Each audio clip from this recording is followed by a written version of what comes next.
In this guide, I'm going to show you how to buy credits here in Forza Horizon 6. Before we do get into this guide, make sure to like the video and subscribe to the channel with all notifications on. It really does help the channel and it lets us know that you want more content like this. We'd greatly appreciate it. If at any point throughout this guide you did have any questions, just ask them down in the comment section below and we can help you out further. I'm going to be doing my best to reply to every single comment down there.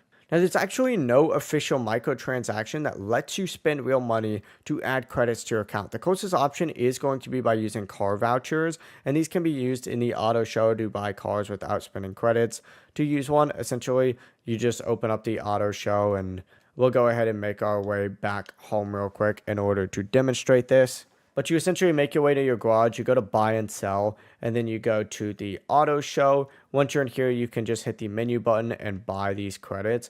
Once you have the credits, find whatever car it is that you want and say like you don't have enough money for it. You can go ahead and use those car vouchers in order to purchase a car. You're going to want to save them for expensive cars since using them on cheap cars is not really worth it. Just be careful with any third-party methods, hacks, or auction house credit services. Those are obviously not official and they can be extremely risky. If you want to stay legitimate, only use car vouchers because they are the only real money option close to buying credits. If you guys had any questions, ask them down in the comment section below and we can help you out further. I'm going to be doing my best to reply to every single comment down there. Before you do leave this guide, make sure to like the video and subscribe to the channel with all notifications on. It really does help us out and it lets us know that you want more content. Have a great rest of your day though. Peace.